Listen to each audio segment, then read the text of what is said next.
চিন্তা করে দেখেন, যিনি দুনিয়ার সব কিছু বানাইছেন, পরিপাটি চমৎকার দেহ দিয়ে মানুষটাকে গড়েছেন, আপনাকে আমাকে বানাইছেন, 24 ঘন্টার জিন্দগির সমস্ত সরবরাহ বিনা পুঁজিতে আমাদের জন্য করতেছেন। পৃথিবীর কোনো কিছু যার ক্ষমতা ছাড়া চলতে পারে না, যার অনুমতি ছাড়া চলতে পারে না, সেই রব যদি আমাদের সাথে থাকেন, তাহলে পৃথিবীর কোনো প্রেসিডেন্ট, প্রধানমন্ত্রীকে ভয় পাওয়ার দরকার আছে নাকি? এজন্য দাঈ যারা হবে, দাওয়াতের কাজ যারা করবে, তাবলীগের কাজ যারা করবে, তাদের দিলটা থাকবে আকাশের চাইতেও বড়, জমিনের চাইতেও বিশাল প্রশস্ত। কারণ হলো তাদের দিলের মধ্যে এই ইয়াকিন পয়দা হওয়া চাই যে পৃথিবীর যাকেই আমি দাওয়াত দিই না কেন, আমার ভয়ের কোনো কারণ নাই, কারণ আমার সাথে যিনি সাহায্যকারী হিসেবে আছেন তিনি কে? এটা অন্তরের মাঝে ঢুকাইতে হবে। নবী করিম সাল্লাল্লাহু আলাইহি ওয়াসাল্লাম যখন জিহাদের ময়দান থেকে ফিরতেছেন, পথিমধ্যে তিনি এক পাহাড়ি উপত্যকায় বিশ্রাম গ্রহণ করলেন, যে উপত্যকার মাঝে বিভিন্ন গাছ লাগানো আছে। কারণ মরুভূমির, উত্তপ্ত মরুভূমি পাহাড়ি এলাকায় দ্বিপ্রহরের সময় গাছের ছায়ার চাইতে আরামদায়ক কোনো কিছু আর হতে পারে না। নবী করিম সাল্লাল্লাহু আলাইহি ওয়াসাল্লাম তার তরবারিটা গাছের মধ্যে ঝুলায়া বাবলা গাছের নিচে শুয়ে আছে। এক ইহুদি ডিটেকটিভ, গোয়েন্দা, কিলার নবীকে ফলো করছে চুপিসারে। ফলো করতে করতে সে উৎপেতে আছে কখন নবীকে সুযোগ পেয়ে হত্যা করা যায়। নাউজুবিল্লাহ বলবেন না? বাংলাদেশের মধ্যে এমন কুলাঙ্গার অনেক দেখা যায় যারা আমার নবীকে গালি দেয়, কথা বলেন ঠিক কিনা? কিন্তু খোদার কসম খেয়ে বলতে চায়, আল্লাহ পাক তাকে গালি দিলে সহ্য করেন, কিন্তু নবীকে গালি দিলে আল্লাহ পাক সহ্য করে। আপনি আল্লাহকে গালি দেন, আল্লাহ পাক হত্যার হুকুম দেয় না আপনাকে, কিন্তু আল্লাহ পাক তার নবীকে কেউ গালি দিয়েছে। নবী করিম সাল্লাল্লাহু আলাইহি সাল্লাম বলেন, মান সাব্বা নাবিয়্যান ফাকতুলু।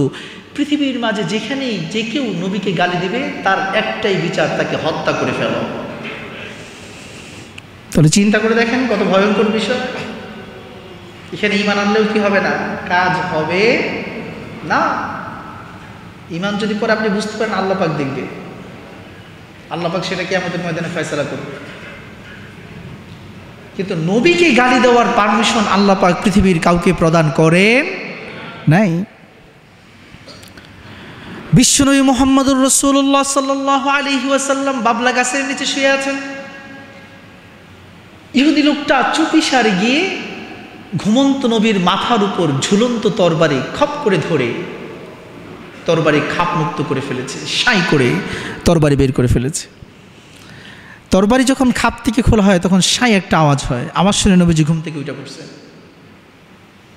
উঠে দেখেন যে নবীজির সামনে ইহুদি দাঁড়ানো, যে তার হাতে উন্মুক্ত তরবারি। বিশ্বনবীকে লক্ষ্য করে ইহুদি প্রশ্ন করলো, মাইয়ামনাউকা মিন্নি, কে বাঁচাবে তোমাকে? মাইয়ামনাউকা মিন্নি, কে তোমাকে বাঁচাবে? বিশ্বনবী যে উত্তরটা দিয়েছিলেন, রাহমাতাল লিল আলামিন নবী হৃদয়ের সকল শক্তি দিয়ে একটা উত্তর দিয়েছিলেন, আল্লাহ। বলেন তো কি বলেছিলেন? একটু মহব্বত নিয়ে বলেন না, কি বলেছিলেন? থর থর করে ইহুদির দেহের মধ্যে কাঁপুনি ধরে গেছে। এমন কাঁপুনি মনে হয় যে জাপানের ভূমিকম্প, টোকিওর ভূমিকম্প শুরু হয়ে গেছে। ধপাস করে তার হাত থেকে তরবারি পড়ে গেছে। মাটিতে পড়ার আগে নবীজি তরবারি হাত দিয়ে ধরে ফেলছেন। এবার নবীজি দাঁড়ায়া ইহুদির গর্দানের মাঝে তরবারি রেখা বলতেছেন, মাইয়ামনাউকা মিন্নি। ইহুদিরা তো একটু আগে প্রশ্ন করেছিলে, কে তোকে বাঁচাবে, কে আমাকে বাঁচাবে? একই প্রশ্ন আমি তোকে করতে চাই। আমি তো আল্লাহ বিশ্বাস করি, আল্লাহ আমার সাথী, আল্লাহ আমার সঙ্গী, আল্লাহ আমার সাথে সব সময় আছেন।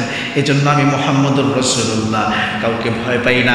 313 জন সাহাবী নিয়ে 1000-এর কাফেরের বিরুদ্ধে, যারা অস্ত্রশস্ত্রে সজ্জিত, যাদের কাছে 300 উট রয়েছে, শত শত ঘোড়সওয়ার 300 ঘোড়সওয়ারি আছে, এত বিশাল বাহিনীর বিরুদ্ধে মাত্র 2টা তরবারি, 2টা ঘোড়া কিংবা 6টা তরবারি নিয়ে 313 জন সাহাবী নিয়ে আমি বদরের জিহাদে অংশগ্রহণ করি। কারণ আমি জানি যদিও আমাদের হাতে অস্ত্র নাই, কিন্তু আমাদের হাতে অস্ত্র দেওয়ার জন্য আসমান থেকে আমাদের সাহায্যকারী আছেন কে? আমি মুহাম্মদুর রাসূলুল্লাহ সাল্লাল্লাহু আলাইহি ওয়াসাল্লাম জানি আমার সাথে আল্লাহ আছেন। তাই তো আমি খেজুরের ঢালে হাত দিয়া যখন সাহাবীর হাতে সেই খেজুরের ঢালটা দিয়া দিই, সাহাবী খেজুরের ঢালে হাত দেওয়ার সাথে সাথে সেই ডালটাকে তরবারি বানায়া দেন কে? নবী করিম সাল্লাল্লাহু আলাইহি ওয়াসাল্লাম ইহুদিকে পাল্টা প্রশ্ন করলেন, মাইয়ামনাউকা মিন্নি, এবার তোমাকে কে বাঁচাবে? আল্লাহু আকবার। এবার তোমাকে কে বাঁচাবে? ইহুদির কাঁপুনি এখনো থামে নাই, মুখের মধ্যে জড়তা চলে আসছে। কারণ সে তো অপরাধী, তাকে যদি কেউ হত্যা করে পৃথিবীর কেউ একটু বিচার করবে না, করলেও তার হত্যার ফয়সালা হবে। যুদ্ধারত একটা বাহিনীর সামনে আইসা যখন তাকে মারতে চায়, তার একটাই বিচার, তাকেও হত্যা করো। কথা বলেন ঠিক কিনা? তখন ইহুদি বলতেছে, আপনি পৃথিবীর মাঝে শ্রেষ্ঠ তরবারি ধারণকারী, আপনার চাইতে ভালো লোক আর কেউ নাই। নবী করিম সাল্লাল্লাহু আলাইহি ওয়াসাল্লাম বললেন, ইহুদিরে যা, আমি তোকে মাফ করে দিলাম। ইহুদি বলতে লাগলো, ওগো নবী, দুনিয়ার মধ্যে এমন কোনো কমান্ডার দেখি নাই, এমন কোনো সেনাপ্রধান দেখি নাই, এমন কোনো বিচারের কাহিনী শুনি নাই যেখানে যুদ্ধারত বাহিনীর উপর হামলা করার পরেও তাকে ক্ষমা করে দেওয়া হয়। সেনাপ্রধানের গলায় তরবারি ধারণ করার পরেও তাকে ক্ষমা করে দেওয়া হয়। আমি বুঝতে পেরেছি এটা পৃথিবীর কোনো সাধারণ মানুষের পক্ষে করা সম্ভব নয়। অবশ্যই আপনি আল্লাহর রসুল, অবশ্যই আপনি আল্লাহর নবী। আল্লাহ পাক আপনার দিলটাকে এত রহমত দিয়ে ভরে দিছেন, আল্লাহ পাক আপনার দিলটাকে এত বিশাল ঈমান নিয়ে ভরে দিছেন। সুতরাং আমি আর দেরি করতে চাই না, আপনার হাতটা একটু প্রসারিত করুন। নবীজি হাত বাড়ায়া দিলেন। সেই ইহুদি নবীজির হাতে হাত রেখে পড়তে লাগলেন, লা ইলাহা ইল্লাল্লাহু মুহাম্মাদুর রাসূলুল্লাহ আশহাদু আল্লা ইলাহা ইল্লাল্লাহ ওয়া আশহাদু আন্না মুহাম্মাদার রাসূলুল্লাহ। এখানে আল্লাহ পাক পৃথিবীর মানব জাতির উদ্দেশ্যে একটি প্রশ্ন ছুড়ে দিয়েছেন, আলাম ইয়ালাম বিআন্নাল্লাহা ইয়ারা, সে কি জানে না যে আল্লাহ দেখতে পাচ্ছেন, যে আল্লাহ সব কিছু দেখেন? প্রশ্নটা করেছেন কে? প্রশ্ন করেছেন কে? কাদেরকে করেছেন? মানুষদেরকে। আলাম ইয়ালাম বিআন্নাল্লাহা ইয়ারা, সে কি জানে না যে আমি রব্বুল আলামিন সব কিছু দেখি, সব কিছু প্রত্যক্ষ করি? আমার দর্শনের বাহিরে পৃথিবীর মাঝে কোনো কিছুই নাই। সেই রকম একজন মহান রব পেয়ে আমরা খুশি না বেজার? কিন্তু আমাদের মাঝে সেই অনুভূতিটুকু কেমন কাজ করছে? কতটুকু অনুভূতি আমাদের আছে?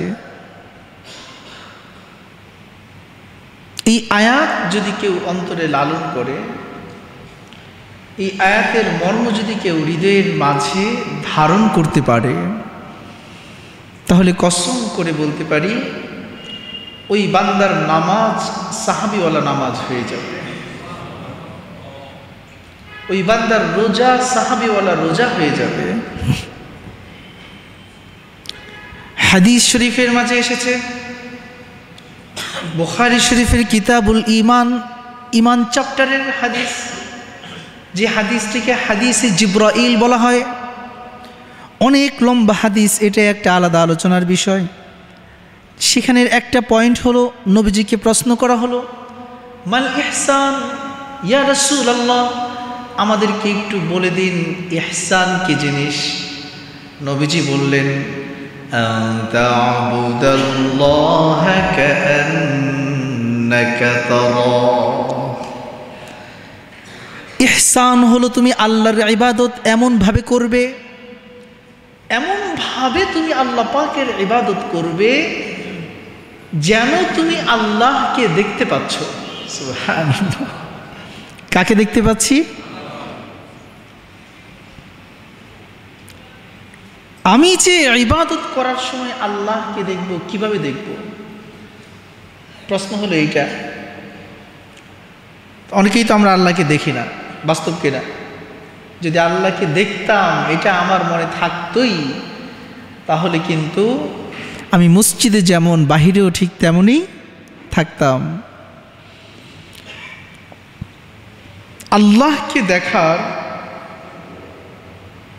মানদণ্ডে উত্তীর্ণ হওয়ার জন্য আমাদেরকে একটা সাধনা করতে হবে। সেই সাধনার নাম হলো মুরাকাবা। সেই সাধনার নাম কি? মুরাকাবা। আপনাকে ধ্যান করতে হবে। প্রতিদিন যদি আমি ফিকির করি, কোরআনের মাঝে আল্লাহ পাক বান্দার প্রতি তার অবস্থান, বান্দাকে তিনি কেমন করে পরিলক্ষণ করেন, বান্দার প্রতিটি আমলকে কেমন করে আমার রব নজরদারি করেন, এই কোরআনের দিক নির্দেশনা যদি আমাদের মস্তিষ্কের মাঝে থাকে এবং সেটা প্রতিদিন ঘুমানোর আগে একবার চক্ষু বন্ধ করে যদি আমরা চিন্তা করতে পারি, তাহলে আশা করা যায় রব্বুল আলামিন প্রতিদিনের এই মুরাকাবার কারণে, এই ধ্যানের কারণে আমাদের অন্তরটাকে এতটাই শক্তিশালী করে দিবেন, যখন আমি নামাজের মধ্যে দাঁড়াবো মনে হবে স্বয়ং রব্বুল আলামিন আমার সামনে দাঁড়ায় রয়েছে। আল্লাহ পাক পবিত্র কোরআনে কি বলেন? সূরাতুল আলাকে প্রশ্ন শুরু করেছেন, আলাম ইয়া'লাম বিআন্নাল্লাহা ইয়ারা। বান্দা কি জানে না যে আমি তার সব কিছু দেখি? আল্লাহ পাক শুধু এখানে ক্ষান্ত হন নাই। আমাদের প্রশ্ন হতে পারে, এই যে বাজারে যাই, মাপে কম দিতেছি, বিভিন্ন বারে যাচ্ছি, পরিবার জানে না, সমাজ জানে না, মদের বোতল কিনে নিচ্ছি, গোপনে মদ খাইতেছি। দেখা গেছে বিশেষ জলসার আসরে নর্তকী এনে নাচ উপভোগ করতেছি, অথবা বিভিন্ন গানের কনসার্টগুলো আয়োজন করার জন্য ডোনেশন করতেছি। এই যে অবৈধ কাজগুলো করতেছি, আমার আল্লাহ দেখেন কি দেখেন না? এই বন্ধুরা, দেখেন কি দেখেন না? রবের চোখের সামনে তার মা বাবার সাথে সকল আচরণ, রবের চোখের সামনে তার 24 ঘন্টার জিন্দেগি যারা এই ইয়াকিন অন্তরের মাঝে লালন করবে, রব্বুল আলামিন বলেন, ইন্নাল্লাহা মা'আস সাবিরিন। এই সকল সবরকারীদের বন্ধু আমি রব্বুল আলামিন হয়ে যাই, আমি এই সকল সবরকারীদের সাথী হয়ে যাই। ভাই, বন্ধু সবসময় সঙ্গে থাকে না। আল্লাহ পাক শুধু এখানে বন্ধু হওয়ার কথা বলেন নাই, বরং রব্বুল আলামিন বলছেন, বান্দা আমি শুধু তোর বন্ধু নই, আল্লাহু ওয়ালিয়ুল্লাযীনা আমানু। ঈমান আনার কারণে তো আমি তোর বন্ধু এমনি হয়ে গেছি। ঈমান আনার পরে যখন তুমি সবরের সাথে তোমার সমস্ত কর্মগুলোকে সম্পাদন করেছো, যাও, তোমাকে চূড়ান্ত ফলাফল দিয়ে দিলাম, চূড়ান্ত একটা পুরস্কার তোমাকে দিলাম, ইন্নাল্লাহা মা'আস সাবিরিন। আমি তোমার শুধু বন্ধু নই, আজকে থেকে সবরের সাথে সমস্ত আমলগুলো করার কারণে যতই কষ্ট আসুক, বিপদ আসুক, যাতনা আসুক, দহন আসুক, যত কিছুই হোক না কেন, যখন সবরের সাথে আমরা সমস্ত আমলগুলো করব, রব্বুল আলামিন বলেন, আমি শুধু তোমার বন্ধু নই, বরং আমি রব্বুল আলামিনের তোমার সাথী হয়ে যাব। আমাদের সাথী হবেন কে? আল্লাহ পাক। এর চেয়ে বড় সুসংবাদ আর হতে পারে? কেমন করে? এর চেয়ে বড় সুসংবাদ হতে পারে না। পৃথিবী শাসন করার জন্য সব সময় মাথার উপরে একটা বড় হাত লাগে কি লাগে না? বাংলাদেশের শাসক গোষ্ঠীরা কখনো ভারতের কাছে, কখনো আমেরিকার কাছে, কখনো তুরস্কের কাছে, কখনো চীনের কাছে, এভাবে তাদের ইন্টারন্যাশনাল যে পলিটিক্স আছে সেটা পরিবর্তন হয় কি হয় না? এক এক দল এক এক দিকে এক একবার ঝুঁকে যায়। কেন ঝুঁকে যায়? জিওপলিটিক্সের মাঝে ইন্টারন্যাশনাল পলিটিশিয়ানদের হাত প্রসারিত হওয়া ছাড়া গণতন্ত্র শাসন ব্যবস্থায় নিজেদের শাসন টিকিয়ে রাখা সহজ নয়। প্রিয় বন্ধুরা আমার, কিন্তু একবার চিন্তা করেন, তাহলে মুসলমানরা কি করবে?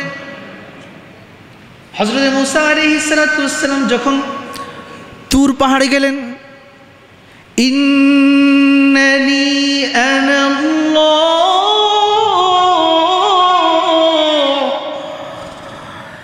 মূসা আলাইহিস সালাতু ওয়াস সালামকে আল্লাহ পাক ডেকে বললেন, নিশ্চয়ই আমি আল্লাহ। আল্লাহু আকবার। লা ইলাহা ইল্লা আনা ফা'বুদনি ওয়া আকিমিস সালাতা লিযিকরি। মূসা আলাইহিস সালাতু ওয়াস সালামকে আল্লাহ পাক শ্বশুর বাড়িতে 8 বছর শ্রমিক হওয়ার পরে বউ নিয়ে যখন আবার সেই মিশরের উদ্দেশ্যে রওনা হয়েছেন, তখন তুর পাহাড়ের মাঝে আল্লাহ পাক মূসাকে ডেকে নিলেন। ডাকার পর কথা বলতেছেন আল্লাহ পাক মূসা আলাইহিস সালাতু ওয়াস সালামকে তালিম দিতেছেন। কি দিতেছেন? তালিম। বলেন, কি দিতেছেন? তালিম। এজন্য তালিমের মজলিসে বসবেন, আপনাদের জ্ঞানকে বাড়িয়ে দিবেন কে? মূসা আলাইহিস সালাতু ওয়াস সালামকে আল্লাহ পাক তালিম দিলেন, ও মূসা, আমি আল্লাহ, আমি ছাড়া কোনো ইলাহ নাই। ফা'বুদনি, সুতরাং আমার ইবাদত করো। ওয়া আকিমিস সালাতা লিযিকরি, আমার জিকিরকে প্রতিষ্ঠা করার জন্য নামাজ কায়েম করো। ও প্রিয় বন্ধু, অনেকে জিকিরের কথা বললে খারাপ লাগে। আল্লাহ পাক বলেন, ও বান্দা, তুমি যে নামাজ পড়ো সেই নামাজটাও আমার জিকির। নামাজটা কার জিকির? এই নামাজটা কার জিকির? আল্লাহ পাকের জিকির। আমার জিকিরকে প্রতিষ্ঠা করার জন্য নামাজ কায়েম করো। মূসা আলাইহিস সালাতু ওয়াস সালামকে তারপর অনেকগুলো আদেশ করলেন। সূরা 30 নম্বর পারার মধ্যে সূরা নাজিআত আল্লাহ পাক উল্লেখ করলেন, ইযহাবু ইলা ফিরআউনা ইন্নাহু তাগা। ইযহাব, যাও ফিরআউনের কাছে, নিঃসন্দেহে সে সীমা লঙ্ঘন করেছে। ফাকুল হাল লাকা ইলা আন তাযাক্কা, তাকে গিয়ে বলো, তুমি কি বিশুদ্ধ হতে চাও? তুমি কি পরিশুদ্ধ মানুষে নিজেকে রূপান্তরিত করতে চাও? ওয়া আহদিয়াকা ইলা রাব্বিকা ফাতাখশা, আমি কি তোমাকে তোমার রবের রাস্তা দেখিয়ে দেব, যিনি তোমাকে বানিয়েছেন, তোমার খালিক, তোমার মালিক, তোমার সব কিছু। সেই মহান রবের সঠিক পথকে আমি তোমাকে দেখাবো, তাহলে তুমি আল্লাহকে ভয় করবে। আল্লাহু আকবার। এজন্য প্রিয় বন্ধুরা, রব আমাকে দেখছেন কিংবা আমি রবকে দেখতেছি, এই অনুভূতি অন্তরে জাগ্রত করার জন্য সবার আগে প্রয়োজন আল্লাহর মারিফত লাভ করা। কার মারিফত? এই কথা বলেন, কার মারিফত? আল্লাহর মারিফত লাভ করা। মারিফত মানে আল্লাহর পরিচয়। তো পরিচয় কিভাবে লাভ করবেন? পরিচয়ের বিভিন্ন স্তর আছে। এটা তাসাউফের আরেক, আধ্যাত্মিক সুফিজমের আরেক বিশাল আলোচনা। কিন্তু আসুন কোরআন থেকে আমরা সরাসরি আলোচনা শুনি। হযরতে মূসা আলাইহিস সালাম বললেন, আমি যে ফেরাউনকে দাওয়াত দিব, কিন্তু সেই ফেরাউন তো আমার কথা শুনবে না। তাছাড়াও আমার হাতের মাঝে একটি কলঙ্ক লেগে আছে। কিপ্তি ফেরাউনের গোষ্ঠীর একটি যুবক যখন ইসরায়েলি লোকের সাথে তর্ক বিতর্ক করছে, তখন কিপ্তিকে শাসন করতে গিয়ে একটা ঘুষি মারছিলাম, এক ঘুষিতেও মরে গেছে। এখন তো আমি একজন কিলার, গেলে আমার ফাঁসিতে ঝুলাই দিতে পারে। তারপরে আমার জবানের মাঝে জড়তা আছে, আপনি আমার ভাই হারুনকে পাঠান। হারুন আখি উশদুদ বিহি আজরি, আমার ভাই হারুনকে আপনি পাঠান, তার মাধ্যমে আমার হাতকে আপনি শক্তিশালী করুন। আল্লাহ পাক কি বললেন? হে মূসা, ভয় পেও না। ফেরাউন কি বলবে, সে কি করবে, সেটা তোমার টেনশন নয়। তুমি তোমার হৃদয়ের মাঝে একটা বিষয় ঢুকায়া নাও, আজকে বনানীর এই বাসিন্দাদেরকে আপনাদেরকে বলছি, আপনারাও আপনাদের মস্তিষ্কে হজরতে মুসা আলাইহিস সালামকে দেওয়া আল্লাহ পাকের এই মেসেজটি ঢুকায়া নেন। আল্লাহ পাক বলছেন, হে মুসা, আমি তোমার সাথে আছি। কে সাথে আছেন? কে? ও ভাই, কে সাথে আছেন? কে?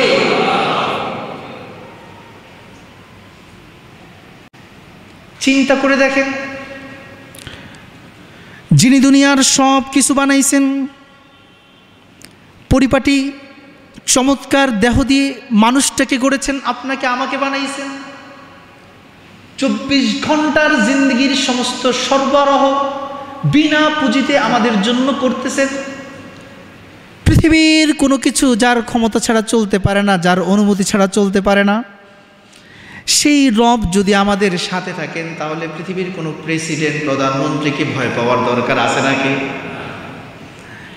এজন্য দাঈ যারা হবে, দাওয়াতের কাজ যারা করবে, তাবলীগের কাজ যারা করবে, তাদের দিলটা থাকবে আকাশের চাইতেও বড়, জমিনের চাইতেও বিশাল প্রশস্ত।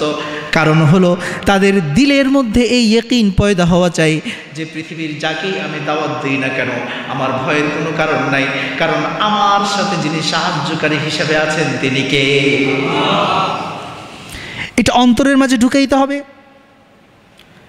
নবী করিম সাল্লাল্লাহু আলাইহি ওয়াসাল্লাম যখন জিহাদের ময়দান থেকে ফিরতেছেন, পথিমধ্যে তিনি এক পাহাড়ি উপত্যকায় বিশ্রাম গ্রহণ করলেন, যে উপত্যকার মাঝে বিভিন্ন গাছ লাগানো আছে।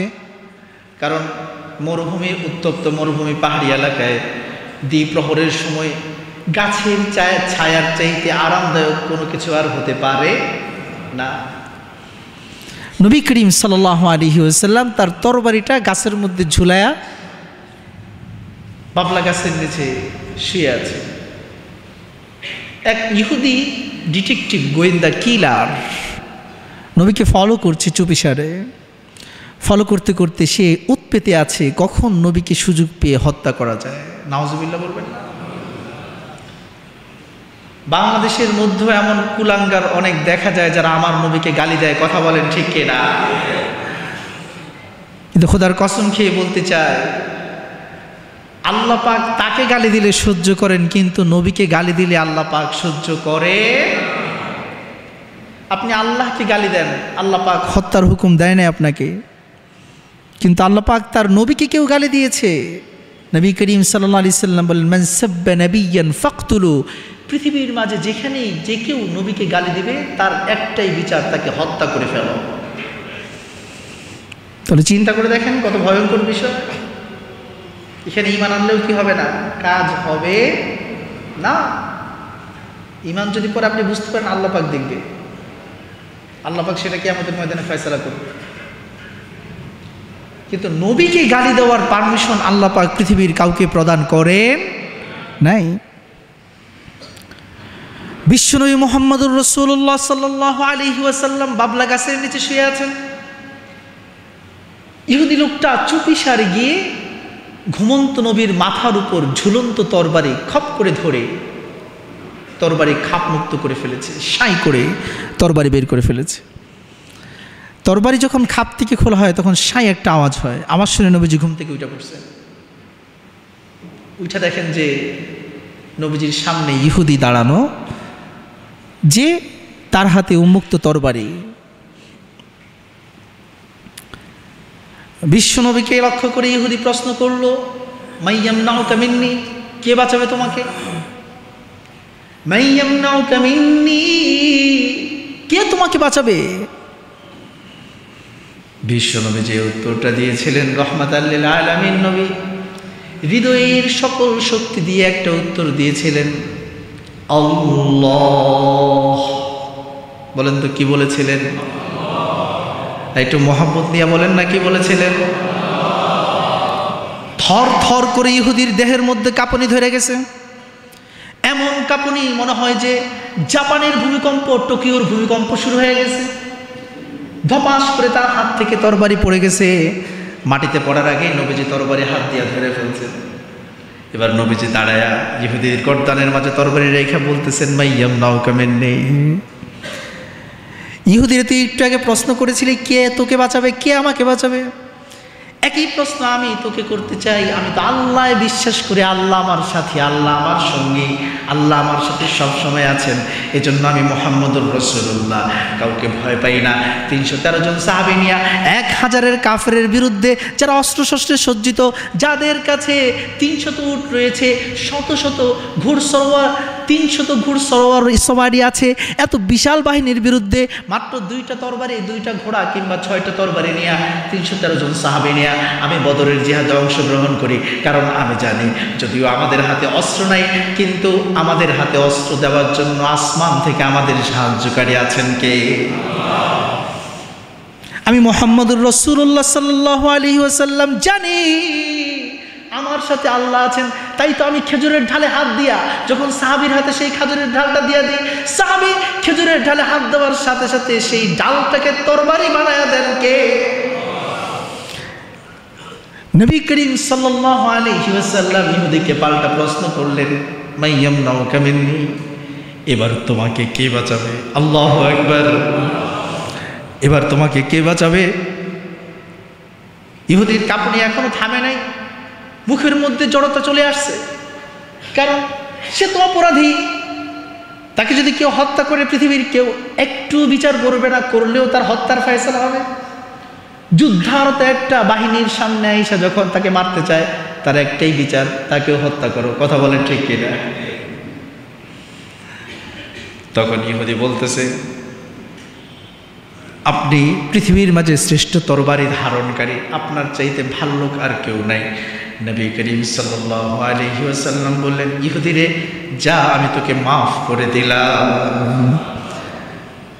ইহুদি বলতে লাগলো, ওগো নবী, দুনিয়ার মধ্যে এমন কোনো কমান্ডার দেখি নাই, এমন কোনো সেনাপ্রধান দেখি নাই, এমন কোনো বিচারের কাহিনী শুনি নাই যেখানে যুদ্ধারত বাহিনীর উপর হামলা করার পরেও তাকে ক্ষমা করে দেওয়া হয়। সেনাপ্রধানের গলায় তরবারি ধারণ করার পরেও তাকে ক্ষমা করে দেওয়া হয়। আমি বুঝতে পেরেছি এটা পৃথিবীর কোনো সাধারণ মানুষের পক্ষে করা সম্ভব নয়। অবশ্যই আপনি আল্লাহর রসুল, অবশ্যই আপনি আল্লাহর নবী। আল্লাহ পাক আপনার দিলটাকে এত রহমত দিয়ে ভরে দিছেন, আল্লাহ পাক আপনার দিলটাকে এত বিশাল ঈমান নিয়ে ভরে দিছেন। সুতরাং আমি আর দেরি করতে চাই না, আপনার হাতটা একটু প্রসারিত করুন। নবীজি হাত বাড়ায়া দিলেন।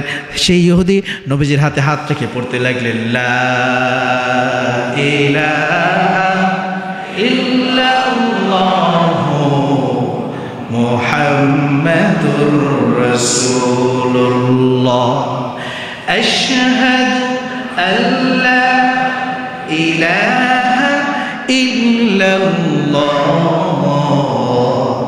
ওয়া আশহাদু আন্না মুহাম্মাদার রাসূলুল্লাহ। ইহুদি সাথে সাথে কালিমা পড়ে মুসলমান হয়ে গেলে। শুধু তাই নয়, সে তার কওমের কাছে ফিরে গেছে, জাতির কাছে বলছে, আমি এক এমন নবীর কাছ থেকে এসেছি যার চাইতে উদার নবী, মানবতার নবী, বিশ্ব শান্তির দূত আর কেউ হতে পারে না।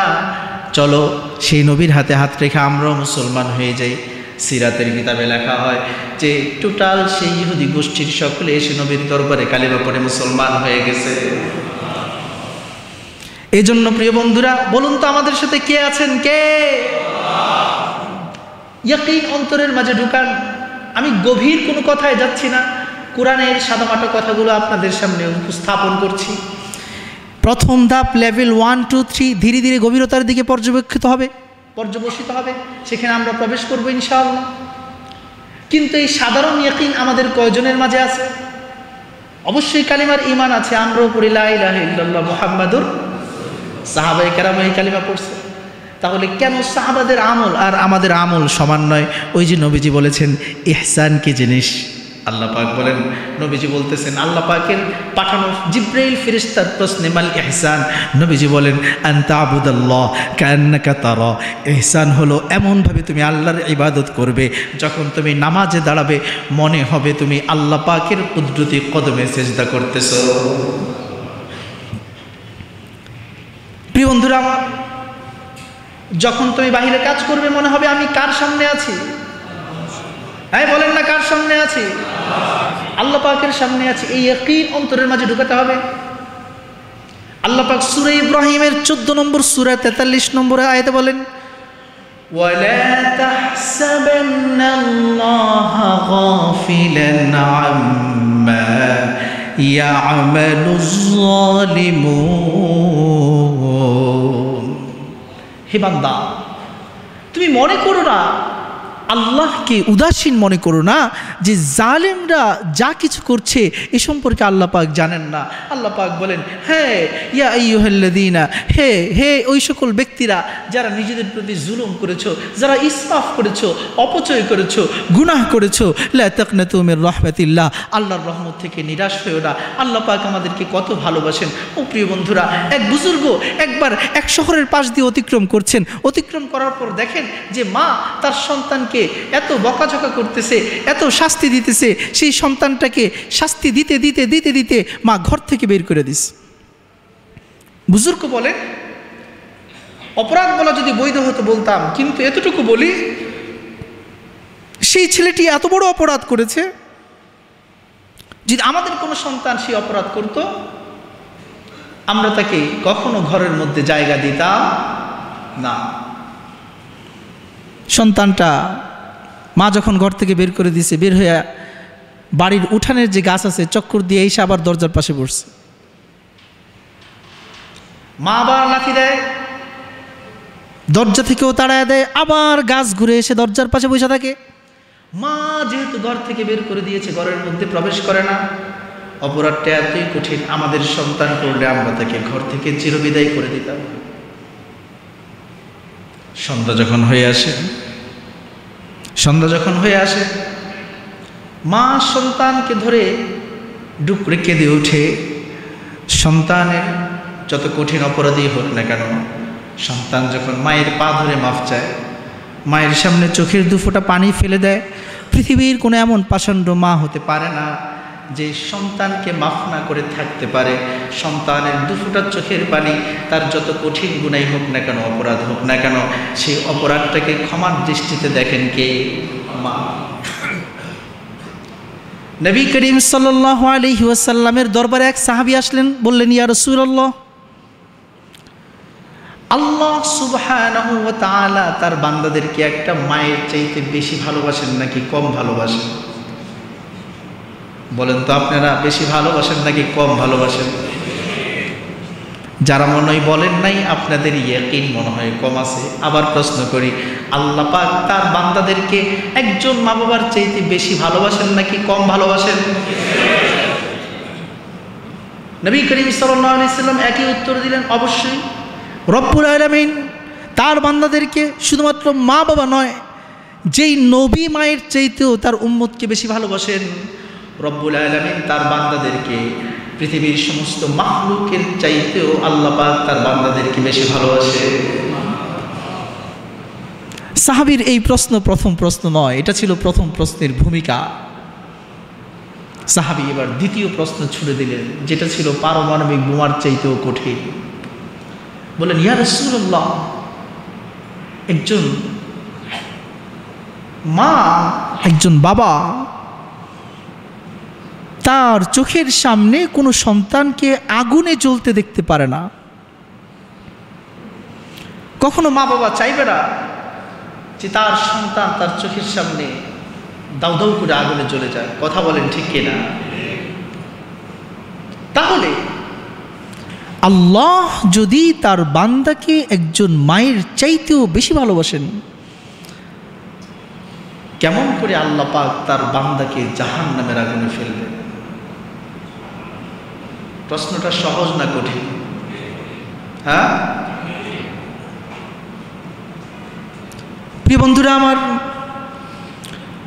বিশ্বনবী মুহাম্মদুর রাসূলুল্লাহ সাল্লাল্লাহু আলাইহি ওয়াসাল্লাম সাহাবীর প্রশ্ন শোনার সাথে সাথে তার দু চোখ দিয়ে দরদর করে পানি গড়িয়ে পড়তে শুরু করলো। আল্লাহু আকবার। নবীজি কাঁদতে কাঁদতে সিজদায় পড়ে গেলেন। রব্বে কারীমের কুদরতি কদমে আমার নবী গিয়া দরদর করে কান্না শুরু করে দিলেন। দীর্ঘ সময় কান্না করলেন। নবীজির দু চোখ বেয়ে, কপল বেয়ে সিক্ত হয়ে দাড়িগুলা ভিজে গেল। সিজদার জায়গা নবীজির চোখের পানিতে ভিজে সিক্ত হয়ে গেছে। দীর্ঘ সময় সিজদা করার পর নবীজি নিজের চেহারাটাকে উঠাইয়া সাহাবীর দিকে তাকাইয়া বললেন, ওগো আমার সাহাবী, তুমি প্রশ্ন করেছো সত্যি, কথা তো সত্যি। মায়ের চাইতেও যদি রব্বুল আলামিন তার বান্দাকে বেশি ভালোবাসেন, তাহলে কেমন করে আল্লাহ পাক তার বান্দাকে জাহান্নামের মধ্যে ফেলবেন? নবীজি বলেন, আগে তোমার তো জানতে হবে আল্লাহর বান্দা কারা।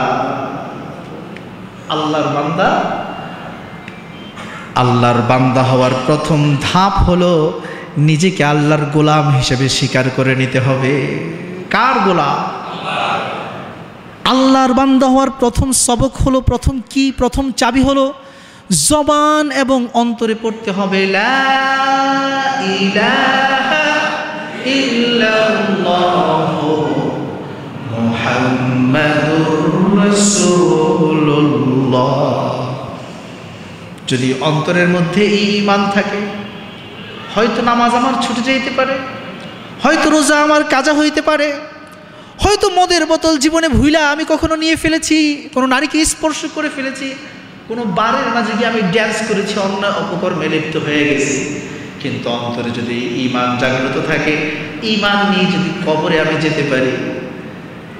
হাদিসের মধ্যে এসেছে আল্লাহ পাকের দয়া কত বড়, কাল কিয়ামতের ময়দানে যখন মিজানের পাল্লা কায়েম হয়ে যাবে, মানুষগুলো মিজানের পাল্লা ভারী করার জন্য দিক বিদিক পাগলের মতো ছুটতে থাকবে। কারো কাছ থেকে একটা নাকি ভিক্ষা পাওয়া যায় কিনা এক একজনের কাছে ছুটতে থাকবে। এমন সময় আমার আপনার নবী সুপারিশ করে করে তার উম্মতকে জান্নাতের মধ্যে প্রবেশ করাইতে থাকবে। নবীজির কিয়ামতের ময়দানে একবার সুপারিশ করবেন, মিজানের পাল্লার কাছে গিয়ে সুপারিশ করবেন, পুলসিরাতের পোলের কাছে গিয়ে সুপারিশ করবেন। কিয়ামতের ময়দান শেষ হয়ে যাবে, জান্নাত জাহান্নামের ফয়সালা হয়ে যাবে। যখন অবস্থা এমন, আল্লাহ সুবহানাহু ওয়া তাআলা নবীজিকে স্পেশাল যে মাকামে মাহমুদের প্রতিশ্রুতি দিয়েছেন, ওয়াবা'আসহু মাকামান মাহমুদান আল্লাযী ওয়া'আদা, সেই মাকামে মাহমুদের মধ্যে দাঁড়ায় নবীজি একের পর এক সুপারিশ করতে থাকবেন। সর্বশেষ রব্বুল আলামিন বলবেন, হে আমার নবী, জাহান্নামের মধ্যে গিয়ে দেখেন কারা কারা আপনার উম্মত, গুনাহগার উম্মত, দুনিয়ার মধ্যে আমলও করেছে, ঈমানও রেখেছে, গুনাহও করেছে। এই ধরনের উম্মতগুলোকে বাছাই করে করে সুপারিশ করেন। আপনি যার ব্যাপারে সুপারিশ করবেন, ইশফা তুশাফা, যার ব্যাপারে আপনি কথা বলবেন, আমি রব্বুল আলামিন কথা দিচ্ছি আপনার সেই সুপারিশ আমি রব্বুল আলামিন সাথে সাথে কবুল করে নেব। নবীজি জাহান্নামে গিয়ে একের পর এক সুপারিশ করে মানুষগুলোকে আল্লাহর দরবারে নাহরুল হায়া, জীবন সঞ্চারণী নদী, স্রোতস্বিনী তটিনী, সেখানে গোসল করায়া জান্নাতি রূপ লাবণ্য লাগায়া তার উম্মতকে জান্নাতের মধ্যে প্রবেশ করাইতে থাকবেন। আল্লাহ পাক একবার, দুইবার, তিনবার, শতবার পাঠাবেন। এরপর নবীজি এসে অপারগতা প্রকাশ করবেন, ইয়া রব্বুল আলামিন, ওগো আল্লাহ, জাহান্নামের মাঝে আমার আর কোনো উম্মত বাকি নাই, সবাইকে আমি চালনা দিয়া চাইকা তারপর জান্নাতে ঢুকাইয়া দিয়েছি। এবার আল্লাহ পাক কি করবেন? রব্বুল আলামিন তার কুদরতি হাত জাহান্নামের মধ্যে ঢুকাইয়া দেবেন। জাহান্নামের মধ্যে যখন আল্লাহ পাক তার কুদরতি হাত ঢুকাবেন, দেখা যাবে লক্ষ লক্ষ মুমিন সেই জাহান্নাম থেকে বের হয়ে আসতেছে। এবার চিন্তা করে দেখেন, যেখানে নবীর ভালোবাসা শেষ হয়ে যায় সেখানে কার ভালোবাসা শুরু হয়? উস্তাদের মায়ের শেষ চাইতে। ঠিক একইভাবে রব্বুল আলামিন মুমিনকে তখনই সাহায্য করেন যেখানে মুমিনের সকল প্রচেষ্টা শেষ হয়। মুমিন যখন কাজ করতে করতে সর্বশেষ প্রচেষ্টায় উপনীত হয়, আর সামনে যাওয়ার কোনো রাস্তা নাই, রব্বুল আলামিন তার কুদরতের খাজানা মুমিন বান্দাদের জন্য উন্মুক্ত করে দেয়। প্রিয় বন্ধুরা আমার, বুঝাইতেছিলাম রবের ভালোবাসা মায়ের চাইতে কম না বেশি? এই কথা বলেন, কম না বেশি? ইয়াউমা ইয়াফিরুল মারউ মিন আখিহি ওয়া উম্মিহি ওয়া আবিহি ওয়া সাহিবাতিহি ওয়া বানিহি লিকুল্লি ইমরিইন মিনহুম ইয়াউমা শা'নুন ইউগনি। আল্লাহ পাক কোরআনের মাঝে বলেন কিয়ামতের দিন মা বাবা সন্তানকে দেখে পালাবে, সন্তান মা বাবাকে দেখে পালাবে, স্ত্রী স্বামীকে দেখে পালাবে, স্বামী স্ত্রীকে দেখে পালাবে। পৃথিবীর কোনো সম্পর্ক সেদিন থাকবে না, কোনো বেচাকেনা সেদিন হবে না, কোনো লেনদেন সেদিন থাকবে না। লা খুল্লাতু ওয়ালা শাফাআ, কোনো সুপারিশ কাজে আসবে না, কোনো বন্ধুত্ব কাজে আসবে না। সেই কঠিন ময়দানে মা বাবা যেখানে কাজে আসবে না, সেখানে কাজে আসবে আপনার আমার নবী মুহাম্মাদুর রাসূলুল্লাহ সাল্লাল্লাহু আলাইহি ওয়াসাল্লাম। আমার নবীর সুপারিশ করতে করতে শেষ জাহান্নামীটাকে পর্যন্ত যখন জান্নাতে নিয়ে যাবেন, নবীর সুপারিশের, নবীর চোখের পাওয়ার, নবীর ঈমানের পাওয়ার যখন শেষ হয়ে যাবে, তখন রব্বুল আলামিন তার আপন কুদরত দেখাতে শুরু করবেন। রব্বুল আলামিন আপন কুদরতি হাত যখন জাহান্নামের মধ্যে দিয়া, যারাই অন্তরে একবার হলেও কালিমা পড়েছে, যারা অন্তরের মাঝেও কালিমার জিকির করেছে, লা ইলাহা লা ইলাহা লা ইলাহা লা ইলাহা। আল্লাহ পাক সূরা আলাকের 96 নম্বর সূরার 14 নম্বর আয়াতের মাঝে বলেছেন, আলাম ইয়ালাম বিআন্নাল্লাহা ইয়ারা, সে কি জানে না যে আমার আল্লাহ আমাকে দেখতেছে, আমার আল্লাহ আমার খাওয়া দেখতেছে, আমার আল্লাহ আমার পড়া দেখতেছে, আমার আল্লাহ আমার ঘুমানো দেখতেছে, আমার আল্লাহ আমার বাজারে যাওয়া দেখতেছে, আমার আল্লাহ আমার নামাজ দেখতেছে, আমার আল্লাহ আমার রোজা দেখতেছে, আমার আল্লাহ আমার লেনদেন দেখতেছে। অন্তরের মাঝে তো কালিমা পড়েছি, ইয়াকিন কেন পয়দা হয় না? কারণ জবানে জিকির নাই। কথা বলেন ঠিক কি না? কারণ জবানে কি নাই? এই জবানে কি নাই? মানুষ তার কথাই বেশি স্মরণ করে, যাকে সে ভালোবাসে। রবের ভালোবাসা যার যত বেশি হবে, জবানে তার তত বেশি জিকির চালু হবে। যার যত বেশি জিকির চালু হবে, অন্তরের বিশ্বাস তত বেশি বাড়ায়া দিবেন কে? এজন্য জিকিরের সাথে ঈমানের মুহাব্বতের সম্পর্ক, জিকিরের সাথে ঈমানের সম্পর্ক, জিকিরের সাথে মুরাকাবার সম্পর্ক, জিকিরের সাথে আল্লাহকে দেখা, আল্লাহকে না দেখতে পারলেও আল্লাহ আমাকে দেখছেন, এই ইয়াকিন অন্তরে পয়দা হওয়ার সম্পর্ক লাগাই দিয়েছেন কে? এজন্য সকাল সন্ধ্যা জিকির করতে হবে কার? চক্ষুটা বন্ধ করে মুরাকাবায় পড়বো আমরা। একটু অভ্যাস করি, চক্ষু বন্ধ করে দিই। লা ইলাহা লা ইলাহা লা ইলাহা ইল্লাল্লাহ লা ইলাহা। ভালোবাসা মুহাব্বতের সাথে আল্লাহকে স্মরণ কইরা, এমন দিলটাকে পাগল কইরা যে রব্বুল আলামিন স্বয়ং আমাকে দেখতে পাচ্ছেন, আমিও রব্বুল আলামিনকে দেখতে পাচ্ছি। লা ইলাহা লা ইলাহা। এভাবে চক্ষু বন্ধ করে ফজরের পরে যখন আপনি 10 মিনিটের জন্য জিকিরের মুরাকাবায় বসে যাবেন, সন্ধ্যায়, মাগরিবের পরে, আসরের পরে, কিংবা রাতে ঘুমের আগে, কিংবা ঘুমাইতে যাওয়ার আগে, ওযু করে জায়নামাজটা বিছায়া ঘুমানোর আগে প্রস্তুতি নিয়া 10টা মিনিটের জন্য, কয় মিনিটের জন্য? ফর 10 মিনিটস, 10 মিনিটের জন্য যদি আমরা রবের জিকিরে বসতে পারি, খোদার কসম খেয়ে বলি 40টা দিন এমন করে জিকির করে দেখেন। আলাম ইয়ালাম বিআন্নাল্লাহা ইয়ারা, আলাম ইয়ালাম বিআন্নাল্লাহা ইয়ারা। আল্লাহ পাক যে বারবার প্রশ্ন করেছেন, ও বান্দা জেনে নাও, জেনে নাও, মনে রাখো, শুনে নাও, অন্তরের মধ্যে গেঁথে নাও, আমি রব্বুল আলামিন তোমার সমস্ত কর্ম দেখতেছি। এই ইয়াকিন অন্তরে পয়দা করতে হলে প্রথম কাজ কি করতে হবে? কথা বলে না, কি করতে হবে? উত্তর কমপ্লিট হয় নাই। প্রথমে বলছিলাম মুরাকাবা, দ্বিতীয় বললাম জিকির। দুইটাকে ককটেল বানাইতে হবে। মুরাকাবার সাথে জিকির করতে হবে। কিসের সাথে জিকির? জিকিরের দুইটা প্রকার। একটা হলো কাজ করতে করতে জিকির করা, সেখানে মুরাকাবা আপনি পাবেন না। কাজের সাথে জিকির, আপনি হাঁটতেছেন, লা ইলাহা ইল্লাল্লাহ লা ইলাহা, আপনি উপরে উঠতেছেন, আল্লাহু আকবার আল্লাহু আকবার আল্লাহু আকবার আল্লাহু আকবার, নিচে নামতেছেন, সুবহানাল্লাহ সুবহানাল্লাহ সুবহানাল্লাহ সুবহানাল্লাহ। রাস্তার মধ্যে হাঁটতেছেন, সমতল জায়গা, লা ইলাহা। এখানে খুব ভালো করে বুঝেন, এখানে কাজের সাথে জিকির, এটাও জরুরি, কারণ প্রমাণ করে দেয় কাজ করলেও মাওলা আমি তোমাকে সবচেয়ে বেশি ভালোবাসি, তাই তোমার কথা মনে আছে, জবানে আমার তোমার জিকির আছে। কিন্তু আলাম ইয়ালাম বিআন্নাল্লাহা ইয়ারা, আলাম ইয়ালাম বিআন্নাল্লাহা ইয়ারা, তারা কি জানে না যে আল্লাহ আমাকে দেখতেছেন? এই ইয়াকিন অন্তরে পয়দা করতে হলে আমাকে শুধুমাত্র কাজের সাথে জিকির করলে হবে না। বলেছিলাম প্রথম ধ্যান করতে হবে কার? এই ধ্যান করতে হবে কার? আল্লাহ পাকের। সেই ধ্যানটা কিসের সাথে? এই ধ্যানই তো মুরাকাবা, ধ্যানই তো মুরাকাবা। সেই মুরাকাবাটা হবে জিকিরের সাথে। সেই মুরাকাবাটা হবে কি? জিকিরের সাথে। জিকির কিভাবে করা উত্তম? আস্তে আস্তে মনে মনে। জিকির কিভাবে করা উত্তম? বললেন হুজুর আপনি তো জুমার বয়ানে জোরে জোরে করলেন। এই বান্দা, আপনাদেরকে অনুশীলন করানোর জন্য জোরে করা হয়েছে। কিসের জন্য জোরে করা হয়েছে? প্র্যাকটিস করানোর জন্য। নবী করিম সাল্লাল্লাহু আলাইহি ওয়াসাল্লাম সাহাবায়ে কেরামদেরকে জিকিরের তালিম দিয়েছেন আস্তে করার জন্য। আমরা জিকির আস্তে করব, কিন্তু যখন মজলিসে তালিমের হালকায় হবে তখন জিকির জোরে করা সুন্নত। তখন জিকির জোরে করা কি? সুন্নত। এই জন্য আমরা সকাল সন্ধ্যা চক্ষু বন্ধ করে আমলটা করব। কি আমল? মুরাকাবার সাথে জিকির। বলেন আজ জিক্রু মাআল মুরাকাবা। কিসের সাথে কি? সবাই বলেন কিসের সাথে কি? মুরাকাবার সাথে যখন জিকির করব তখন আমাদের অন্তরে আল্লাহর ভয়, আল্লাহকে দেখছি, আল্লাহ আমাকে দেখছেন, এটা পয়দা করে দিবেন কে?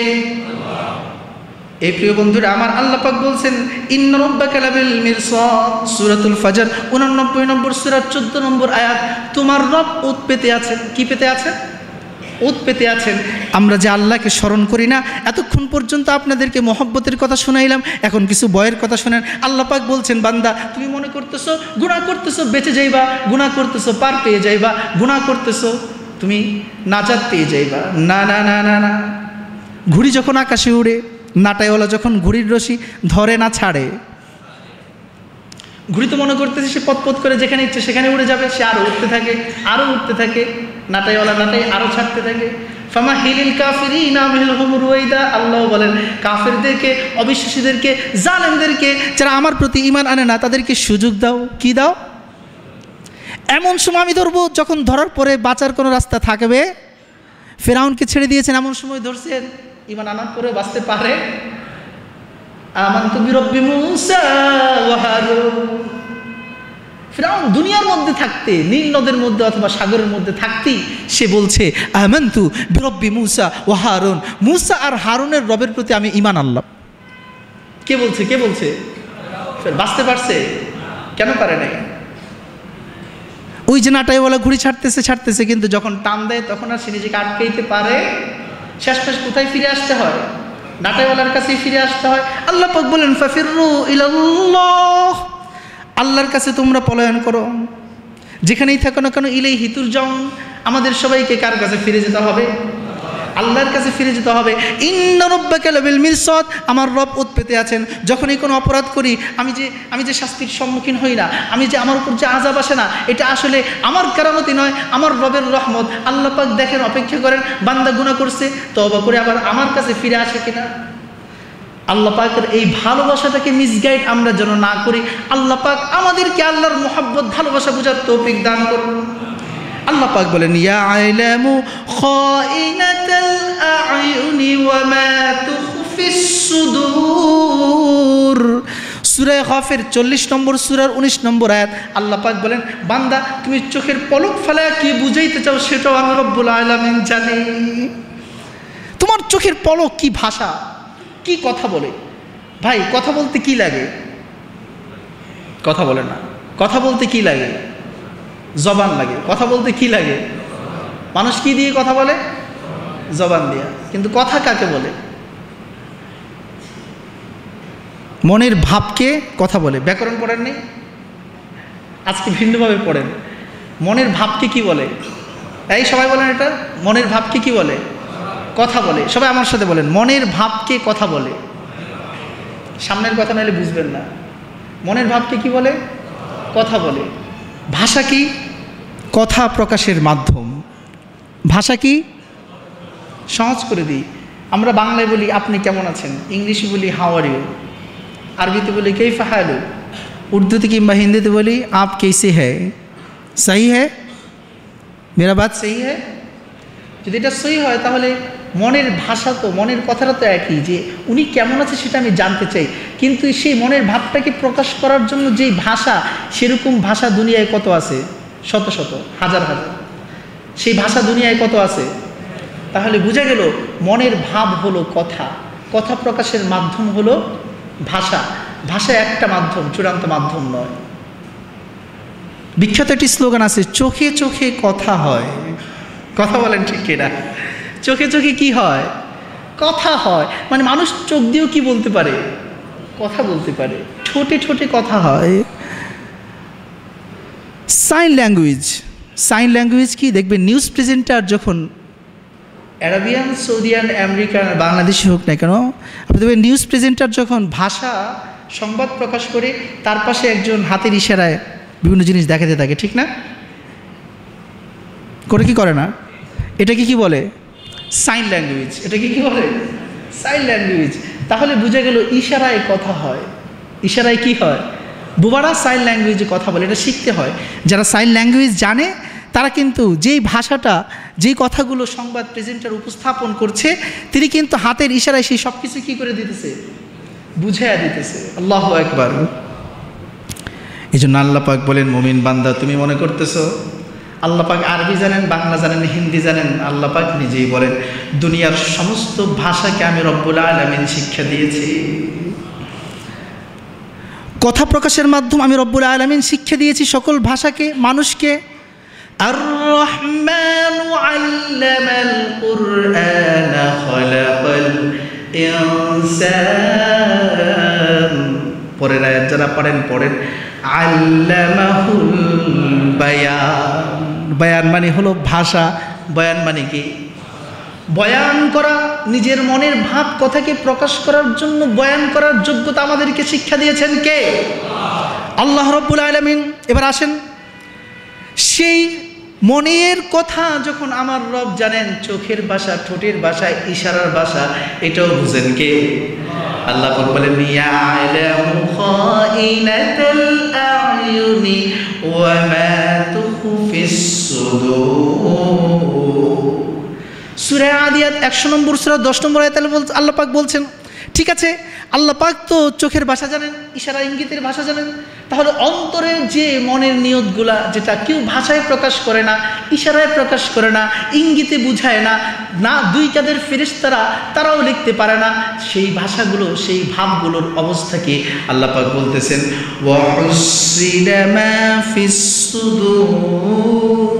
কাল কিয়ামতের ময়দানে আমরা মানুষেরা অন্তরের মাঝে যে বিষয়গুলো লালন করেছি, অন্তরের মাঝে যে বিষয়গুলো কল্পনা করেছি সেগুলোকেও কাল কিয়ামতের ময়দানে বিশাল স্ক্রিনে রব্বুল আলামিন আমাদের সামনে প্রকাশ করে দেবে। এই জন্য আমালুল কুলুব আশারা, অন্তর আমল করে। অন্তর কি করে? এই অন্তর কি করে? আমল করে। কিভাবে? অন্তরের মাঝে যে ঈমান, এটা ফেরেশতাও জানে না, একমাত্র জানেন কে? অন্তরের যে আমল, সেটা পৃথিবীর কোনো মাখলুক দেখতে পারে না, একমাত্র দেখেন কে? এজন্যই মুহাম্মদুর রাসূলুল্লাহ সাল্লাল্লাহু আলাইহি ওয়াসাল্লাম জাহান্নাম থেকে সর্বশেষ ঈমানদারকে তিনি কিন্তু সুপারিশ করে বাঁচাইতে পারবেন না। সেই অন্তরে ঈমান ধারণকারী যারা, অন্তরের মধ্যে যারা ঈমান লালন করছেন, তাদেরকে বাঁচানোর জন্য, তাদেরকে জাহান্নাম থেকে মুক্ত করার জন্য সরাসরি কুদরতি হাত জাহান্নামে ঢুকায় দেবেন কে? আল্লাহ পাক। সেই আল্লাহরে একটু ভালোবাসবেন না? সে আল্লাহরে ভালোবাসতে চান না? তাহলে যারা ভালোবাসেন তারে মনে করেন না আপনি কি ভালোবাসেন।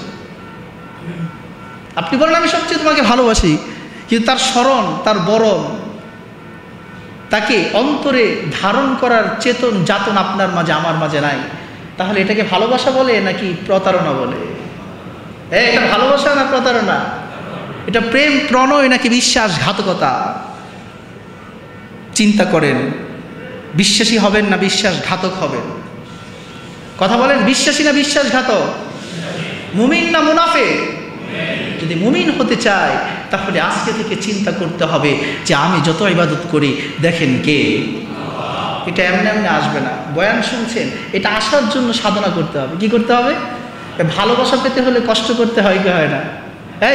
যারা মেয়েদের পিছনে ঘুরে, বিভিন্ন যুবকরা খুব কি সহজে পায় নাকি অনেক কষ্ট সাধনার পরে কি লাভ করে? তাহলে আপনি আল্লাহরে পাইতে চান, আল্লাহর ভালোবাসা অর্জন করতে চান, বিছানার মধ্যে ঘুমায় আর সমস্ত পাপ কর্ম সাধন কইরা, নাকি সব কিছু বর্জন কইরা?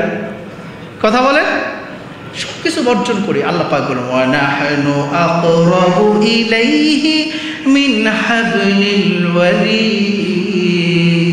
ও বান্দা, তুমি যে কোনোই কাজ করো না কেন, তোমার ঘাড়ের পিছনে যে ওয়ারিদ নামক শাহরগ রয়েছে, ওয়ারিদ একটা আমাদের দেশে সিম কোম্পানি ছিল, মনে আছে নাকি? যেটা রবি কিনে নিয়েছে, নামটা কি? ওয়ারিদ।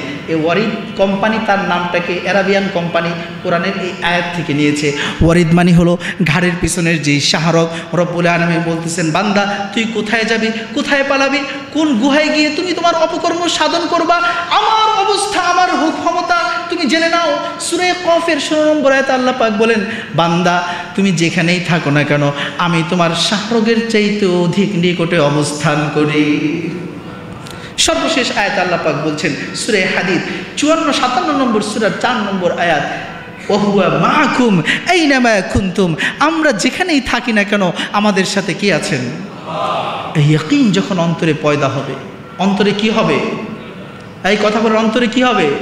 পয়দা। এমনি এমনি হবে নাকি পয়দা করতে হবে? তার প্রথম 2টা আমল। আমল কয়টা? 2টা। মুরাকাবা করতে হবে কার? আল্লাহর। কিসের সাথে? আজকের মূল মেসেজ এটাই। আলোচনা আরও লম্বা ছিল, আমি অর্ধেকই আলোচনা শেষ করে দিচ্ছি। আজকের মূল মেসেজ 2টা। যদি আমার অন্তরে, আল্লাহর নবী বলেন, ও জিবরাইল তুমি প্রশ্ন করেছো ইহসান কি, শুনে নাও আমি তোমাকে ইহসানের খবর বলতেছি। আনতাবুদাল্লাহ কাআন্নাকা তারা, এমনভাবে আল্লাহর ইবাদত করো যেন তুমি আল্লাহকে দেখতে পাচ্ছ। নবীজি জানেন সমস্ত উম্মতের এই পরিমাণ বিশ্বাস, ইয়াকিন, এই পরিমাণ উন্নত ঈমানের স্তরে যাওয়া সম্ভব নয়। সবাইকে এটা ধারণা করতে পারে যে আল্লাহ আমারে দেখতেছে? পারে না। তাহলে কি করতে হবে? নবীজি দ্বিতীয় পদ্ধতি বলেন, ফাইল্লাম তাকুন তারা, যদিও তুমি তাকে দেখতে না পাও, ফাইন্নাহু ইয়ারা, কিন্তু এটা তো নিশ্চিত আমাকে দেখতেছেন কে? আল্লাহ। এই ইহসান যদি করতে পারি, আল্লাহ সুসংবাদ শোনান, ইন্নাল্লাহা ইউহিব্বুল মুহসিনিন, সাবিরিনদেরকে আল্লাহ পাক যেমন ভালোবাসেন, যারা শত কষ্ট সত্ত্বেও আল্লাহকে পাওয়ার জন্য পৃথিবীর সকল যাতনা, চেতনা, প্রেরণা, উৎসাহ, উদ্দীপনা নিয়ে আল্লাহ পাকের ইবাদতকে সম্পন্ন করবে, সেই সকল সবরকারীদের যেমন আল্লাহ সাথী হয়ে যান, যারা ইহসানের সাথে আমল করবে, আল্লাহকে দেখছে কিংবা আল্লাহকে দেখতে না পেলেও আল্লাহ তাকে দেখছেন, এই ইয়াকিন অন্তরের মাঝে পয়দা করে যারা আমল করবে, ইবাদত করবে, তাদেরকেও আল্লাহ পাক বলেন আমি তাদেরও সাথী আর সঙ্গী হয়ে যাই। তাহলে আমল করতে হবে কয়টা? 2টা। প্রথম হলো মুরাকাবা। কি করতে হবে? কার ধ্যান করব? আল্লাহর ধ্যান। কিসের সাথে? জিকিরের সাথে। কার ধ্যান করব?